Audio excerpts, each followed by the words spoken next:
Cette émission vous est présentée grâce à la participation financière de votre Caisse des Jardins du Cœur des Vallées, qui se distingue par sa nature coopérative et son implication au sein de la communauté. En manchette ce soir, annonce électorale pour Alexandre Racah, franc succès pour la première soirée reconnaissance du regroupement des gens d'affaires de la Basse-Lièvre et un débat électoral sur nos ondes.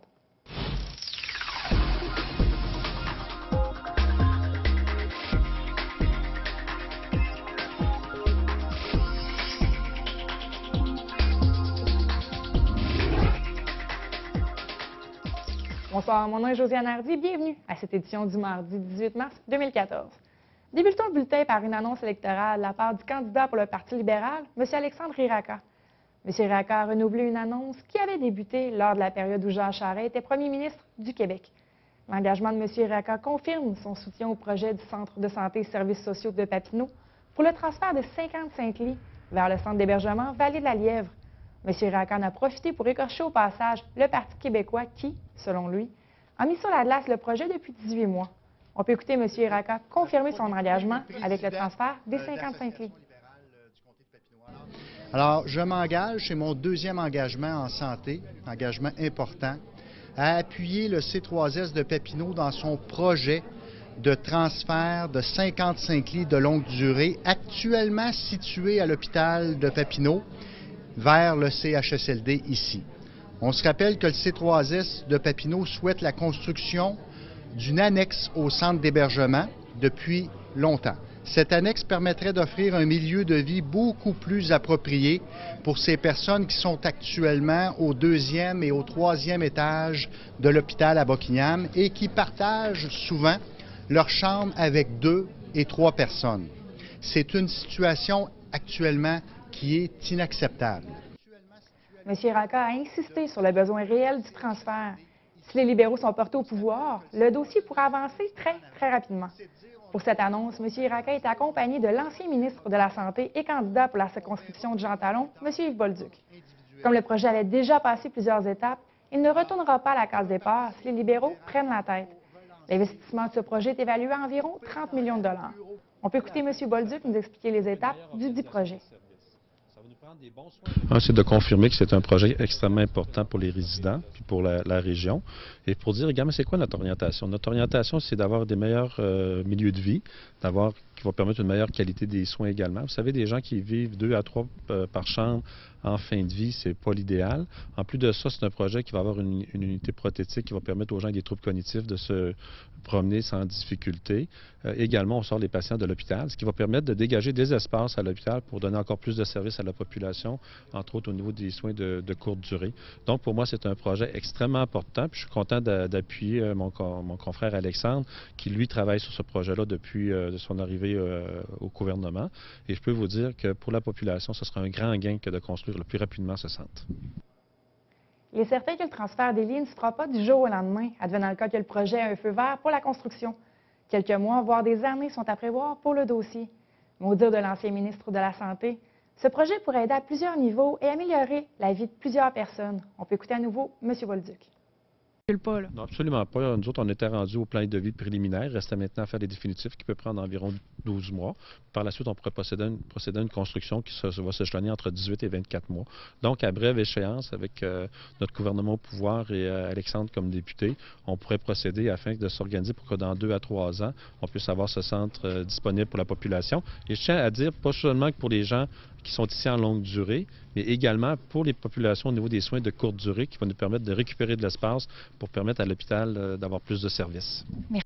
Le regroupement des gens d'affaires de la Basse-Lièvre, le RGABL, a tenu sa première soirée récompense justement pour les gens d'affaires. Soirée plus que réussie, au dire de Karine Lauzon, directrice générale du regroupement. Une soirée reconnaissance comme celle-ci permet aux entreprises d'augmenter leur visibilité auprès de leurs confrères et consoeurs, mais également auprès du public. Cette soirée reconnaissance devrait revenir l'an prochain pour une seconde édition. On peut écouter Mme Lauzon faire la nomenclature des gagnants de la soirée pour toutes les catégories confondues. Ça s'est très bien déroulé. En fait, on a fait Salcombe pour la première soirée reconnaissance que le regroupement on organisait. Et on a eu des dossiers béton, des entreprises en candidature, les finalistes, très intéressants. Ça a donné un petit peu de fil à retordre au comité de jury, en fait, qui était composé de 3 membres du conseil d'administration et 2 personnes de l'extérieur, quand même assez influentes dans le secteur et qui connaissent énormément les entreprises. En fait, la soirée s'est très bien déroulée. On a remis, en fait, 4 prix cette année, soit micro-entreprise, travailleurs autonomes, destinés à une entreprise établie dans le secteur de la Basse-Lièvre, dont 4 employés et moins à sa charge. Et c'est M. Paul-Marc Major et son équipe de Major Pneus et Mécanique qui ont remporté cette catégorie. Ensuite, on a eu Relève entrepreneuriale, donc qui était destiné à une entreprise dont ils font la relève ou un transfert d'entreprise en cours de processus ou déjà terminé comme processus et dont la personne a 35 ans et moins. Et c'est la dame, Mme Josée Levert de la quincaillerie BMR Charrette, donc copropriétaire avec M. Gilles Durocher, qui a gagné. Ensuite, on a eu une nouvelle entreprise, donc ça a été les lauréats Fine et Futé, l'épicerie fine sur l'avenue de Buckingham, donc nouvellement installée depuis le fin septembre 2013. Et c'est toute l'équipe qui a remporté cette catégorie. Et la dernière, et non la moindre, qui se trouve à être moyenne entreprise, et c'est l'équipe de Benoît Saint-Jean, donc Service comptable Saint-Jean incorporé, qui ont gagné la catégorie moyenne entreprise. Tous et chacun étaient très, très contents. Et en fait, oui, c'est dans l'air pour penser à ce que ça puisse revenir, donc reconduire l'événement, parce qu'il y a un besoin, puis une belle participation cette année. On est très fiers. Revenons en politique provinciale. Je vous mentionnais la semaine dernière qu'Amir Kadir, figure bien connue pour le Parti Québec solidaire, était de passage en Papineau pour rencontrer, entre autres, les organismes communautaires. Une trentaine de personnes s'étaient alors déplacées. Lors de sa visite, il en a profité pour donner son point de vue sur quelques sujets, dont la manière de désengorger le système de santé et les nombreux patients qui sont orphelins de médecins de famille. Cette annonce porte sur les CLSC et leur rôle qui leur est attribué. On peut écouter Amir Kadir sur la question. C'est un formidable moment de discuter, de débattre des choses qui sont essentielles, des problèmes qu'il faut régler. Vous avez vu aujourd'hui, on a parlé de notre insistance à Québec solidaire, de vraiment penser les soins, repenser l'organisation du système de santé en fonction des besoins de la population, donc alentour d'une accessibilité 24 heures sur 24, 7 jours sur 7, des soins de première ligne. Ça peut être, le pivot peut être les CLSC, mais ça ne dispense pas des GMF, des cliniques privées. Tout ça, on voudrait les mettre en réseau, puis le penser, le structurer, non pas en fonction des intérêts corporatistes, mettons des médecins, mais des besoins de la population. Ça veut dire que c'est inacceptable qu'en Outaouais, près de 50%, hein, moi j'ai vu des chiffres, 44% des gens n'ont pas accès à un médecin de famille. Ça, c'est pas parce qu'on manque de médecins de famille, c'est que c'est mal organisé. Pourquoi? La désorganisation est due au fait qu'on a toujours privilégié les besoins des médecins ou de certaines corporations plutôt que ce qu'on a besoin de faire pour que les gens aient accès 24 heures sur 24, 7 jours sur 7, à des professionnels, ça peut être des infirmières, ça peut être des médecins, ça peut être autre chose. Et donc, c'est une bonne opportunité, la campagne électorale, pour rappeler aux autorités qu'il y a des besoins importants qui doivent être comblés. Pour la campagne électorale, on procède quelque peu différemment pour les entrevues réalisées en studio. À chaque bulletin d'Infomag, un candidat pour le comté de Papineau viendra justement en studio défendre ses couleurs, les idées de son parti sur des sujets variés. Une émission spéciale de Parole à l'élu regroupera les entrevues de tous les candidats et sera diffusée quelques jours avant la journée de vote. La TVC, les journaux Le Bulletin et La Petite Nation organisent conjointement un débat pour les candidats à l'élection prochaine. Ce débat aura lieu le 27 mars prochain à la mairie de la municipalité de l'Ange-Gardien dès 19h. Vous pourrez visionner le débat sur le site Internet au www.tvc.qc.ca ou encore sur nos ondes le vendredi 28 mars à 17h. Le débat sera en rediffusion à plusieurs reprises avant la journée de l'élection. Au moment d'enregistrer, M. Iraka, Primo, Sarrazin et Beauchamp avaient confirmé leur présence pour le débat. Si vous avez des questions pour les candidats, vous pouvez m'envoyer le tout à l'adresse nouvelle avec un s@tvc.qc.ca. Et pour débuter la série d'entrevues, j'ai rencontré le candidat du Parti québécois pour Papineau, M. Jean-François Primo. On peut écouter l'entrevue.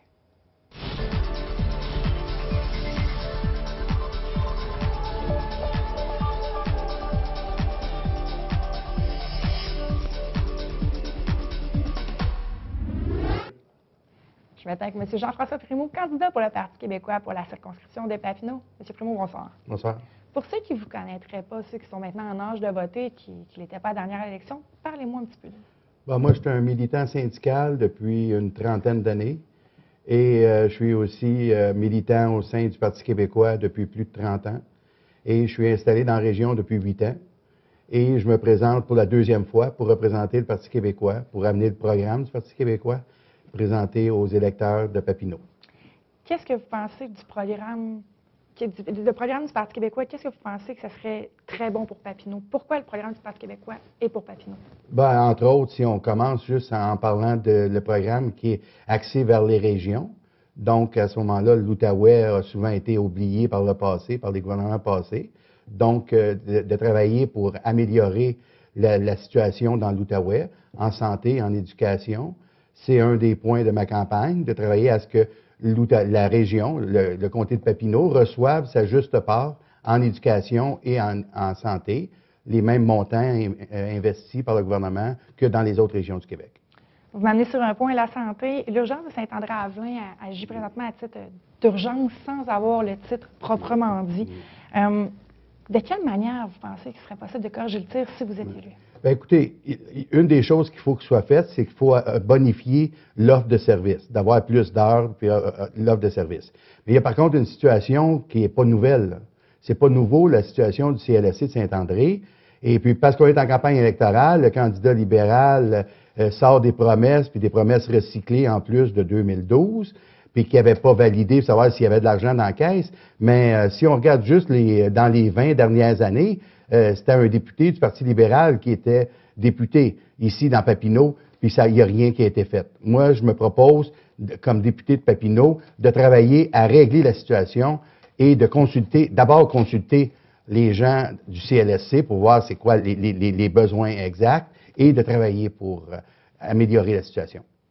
Le transfert des lits de l'hôpital de Papineau vers le CHSLD, c'est un dossier qui traîne quand même, qui est sur les tablettes depuis un bout de temps. Comment qu'on règle tout? Encore le même député qui nous dit tout d'un coup, là, il nous dit qu'il est prêt à faire plein de choses pour Papineau, mais ça fait 1 an et demi qu'il est là et il ne l'a pas fait. Et puis la situation, ça fait partie du programme qu'il faut transférer justement les gens des centres hospitaliers vers des centres des CHSLD pour justement libérer des places dans les hôpitaux. C'est un engagement qu'on a pris de travailler à améliorer les services et comme député, je vais travailler fort pour que ça se fasse. Les médecins de famille de nombreuses personnes en ont pas, sont orphelins de médecins, si on peut dire ça.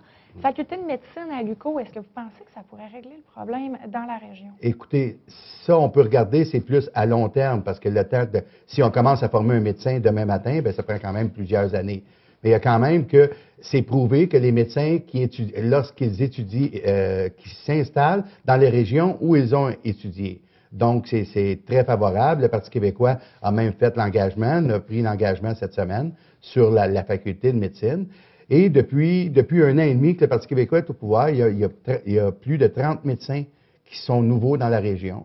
Donc, il faut continuer à travailler un peu sur deux. Vous savez, on est capable de travailler sur 2 fronts en même temps, là, de travailler sur la faculté de médecine et de continuer à recruter des médecins pour que la région reçoivent des médecins. Et aussi, quand on parle de médecins de famille, il y a aussi le fait que si les gens participaient dans les groupes de médecine familiale, à ce moment-là, les gens, sans avoir un médecin nécessairement attitré, mais en étant clients au groupe de médecine familiale, à ce moment-là, lorsqu'ils se présentent, il y a un médecin qui peut les rencontrer. Donc, c'est comme un groupe de médecins qui travaillent ensemble. Donc, lorsque la personne se présente, il y a un des médecins et le dossier est là. Donc, il y a un suivi du dossier. Ça serait quelque chose pour vous de faire une création de Bien, les groupes de médecine familiaux, c'est pas nouveau, là, c'est déjà en place.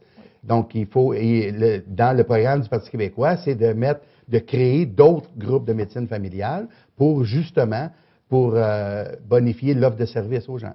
On change complètement de sujet. Oui. Un dossier qui a fait couler beaucoup d'encre, la Charte des valeurs. La Charte des valeurs, oui. La Ville de Gatineau ne s'est pas encore prononcée sur le sujet, mais expliquez-moi pourquoi cette charte est si importante. Écoutez, c'est important parce qu'on a décidé d'établir la neutralité de l'État pour les travailleurs et les travailleuses de l'État. Donc, la neutralité religieuse, on parle. Donc, à ce moment-là, une personne qui va pour recevoir un service auprès d'une institution du gouvernement puisse le recevoir par une personne qui n'affiche aucun signe de religion ou quoi que ce soit, aucun signe religieux, effectivement. Donc, et en plus, ça sous-tend aussi l'égalité homme-femme. Donc, ça, c'était un débat qu'on a fait, la société québécoise, depuis des années, puis on ne veut pas la refaire dans le futur. Donc, c'est important que les gens puissent recevoir et d'être à l'aise avec la personne qui nous donne le service. Des fois, ça peut créer un malaise, donc c'est pour ça qu'on veut que ça soit de façon neutre. Vous y croyez? J'y crois, oui. Dans Papineau, on n'a pas vraiment beaucoup de gens qui affichent leur signe religieux. Il n'y a pas de secte proprement dit. C'est le temps de mettre les balises. Parce qu'on parle souvent avec les gens comme dans l'enseignement ou quoi que ce soit, les gens nous disent, oui, mais vous savez, des fois, bon, certaines décisions, on est obligé de prendre une décision, puis on ne sait jamais, il n'y a pas de balises claires. La charte va apporter des balises claires. On va régler une fois pour toutes de dire ce qui est permis, ce qui n'est pas permis.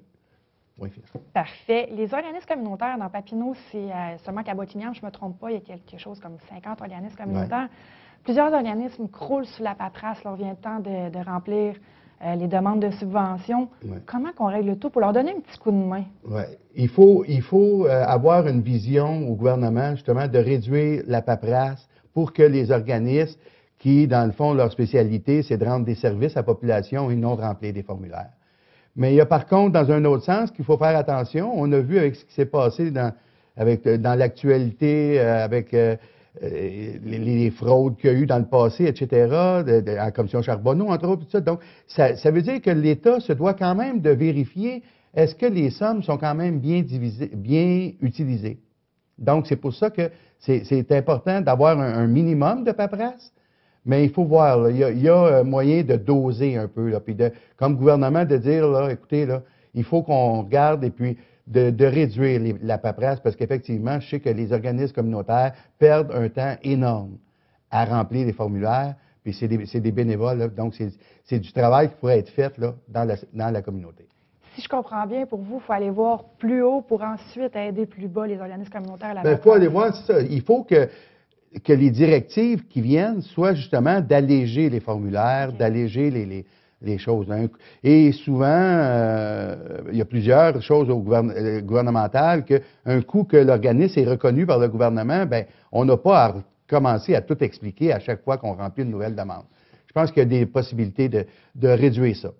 Environ 30 secondes, vous avez fait du porte-à-porte. La plus grande préoccupation des gens, c'est laquelle? La plus grande préoccupation, c'est excusez, c'est vraiment la santé et l'éducation dans la région. Le taux de décrochage scolaire, ça a été parlé, mais aussi la santé, ça revient. Les gens veulent avoir plus de services. Il faut leur offrir, avoir une plus grande offre de services. Qu'est-ce qu'on peut souhaiter pour Papineau? Qu'est-ce que Jean-François Primeau peut faire pour aider? Qu'est-ce qu'il souhaite pour Papineau? Un député présent dans la région. Un député présent, puis qui prend les préoccupations des gens, puis qui amène ça à Québec, puis qui fait partie de l'équipe du gouvernement en place.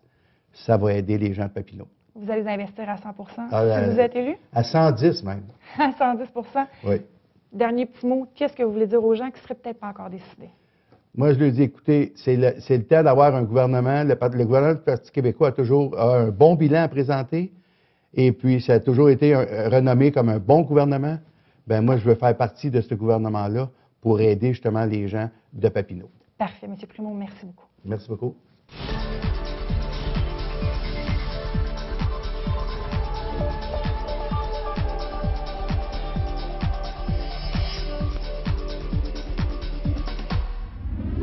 Alors bonjour, aujourd'hui pour la chronique communautaire, je rencontre Hugo Parisien du Carrefour culturel Estacade. Bonjour Hugo. Bonjour Émilie. Alors dites-nous, première des choses, qu'est-ce que c'est le Carrefour culturel Estacade? Le Carrefour culturel Estacade a pour mission première d'assurer la programmation de la salle des jardins, donc salle qu'on retrouve à l'intérieur de l'école secondaire Henri-Daz-Camelin. On se rappellera qu'il y a eu le feu à l'intérieur de l'école et l'auditorium avait été confié en gestion par la commission scolaire au Cœur des Vallées avec un investissement de la ville de Gatineau pour pouvoir opérer la salle.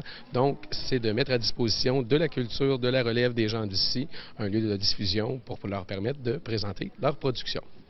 Puis parlons-en justement des productions qui ont lieu ici. Quel genre de spectacle est-ce qu'on peut retrouver dans la salle? Il y a 3 types de spectacles. Il y a évidemment des spectacles de nature scolaire. On est à l'intérieur d'une commission scolaire. Donc, avec notre partenaire majeur, qui est la commission scolaire au Cœur des Vallées, on produit des activités scolaires à caractère culturel. Il y a également, ça représente environ 30 de la programmation. Il y a un autre 30 à 40 qui est pour les spectacles communautaires, donc les troupes d'ici qui ont besoin de se produire en fin d'année pour présenter le résultat le résultat d'une année de travail aux gens de la région. Donc, c'est nous qui avons le mandat de pouvoir produire ces activités-là et la programmation professionnelle du secteur est de la ville de Gatineau qui est présentée également à la Salle des Jardins via le salledesjardins.ca quand on veut se procurer des billets.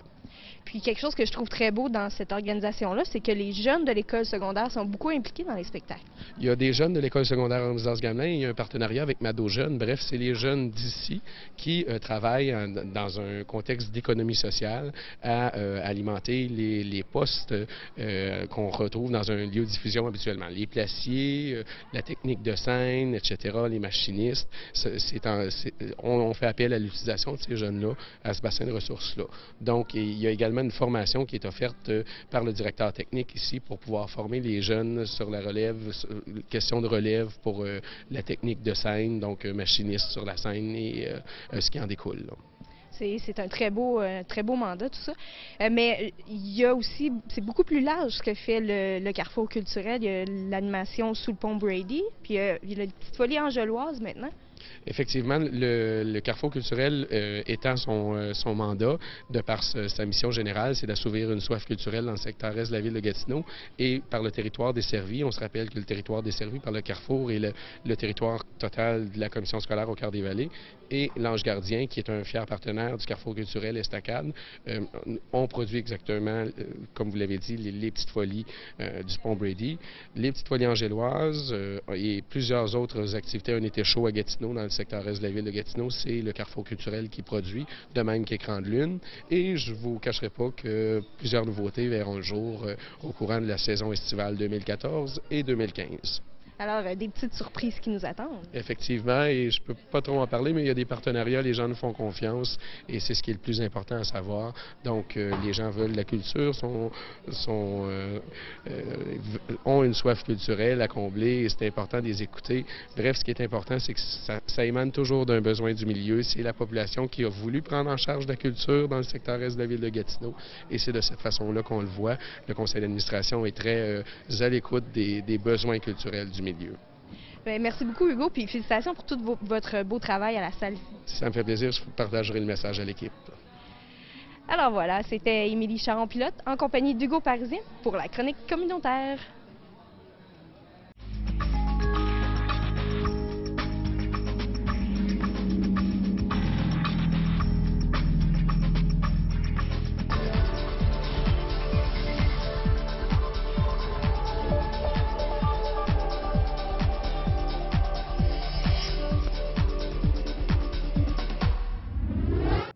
Maintenant, l'heure du culturel avec Émilie. Émilie, bonsoir. Bonsoir, Josiane. Et là, une artiste une peintre, au Café des artistes, Madame Plouffe. Oui, en fait, c'est ça, Annette Plouffe, donc une active de Buckingham.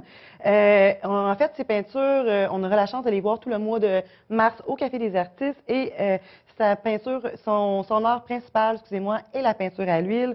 Donc, une femme de cœur, elle partage sa passion en offrant des cours à des personnes aînées et également à quelques résidents du centre de Papineau. Donc, vous avez la chance d'aller visiter au restaurant des Cafés des artistes tout le mois de mars. Tout le mois de mars. Ouais. On est quasiment rendu au mois de mai. Ça va bouger également au Café des artistes. Oui, le 21 mars, donc Carlos Alberto Santana, qui est un trio au Café des artistes et les billets se vendent au coût de 15 $. Et recommandation de notre caméraman Sébastien Chénier. Pour aller bouger un peu et mettre du soleil dans ces températures froides. Et là, on se transporte au petit Café de l'Auberge, Émile Cloutier-Proulx. Oui, donc Émile Proulx-Cloutier, il est connu du grand public justement pour ses rôles à la télévision et au cinéma. Sauf que depuis quelques années, Émile s'est révélé comme un auteur, compositeur, interprète doué et très touchant. On parle d'une plume exceptionnelle et un imaginaire débordant, pardon. Donc, ses chansons traduisent au piano et à la voix des textes qui sont imagés et habilement construits. C'est quelque chose. J'ai été écouter un extrait et j'ai été agréablement surprise. Moi, honnêtement, il m'a vraiment épaté aussi. On reste au Petit Café de l'Auberge. Alain Lamontagne. Oui, donc c'est vendredi, le 28 mars, à 21h, que l'artiste sera à la Petite Nation, donc gagnant d'un Félix pour son disque Souffle. L'harmoniciste, le conteur, auteur et compositeur se produira au Petit Café de l'Auberge dans le cadre d'une soirée de levée de fonds.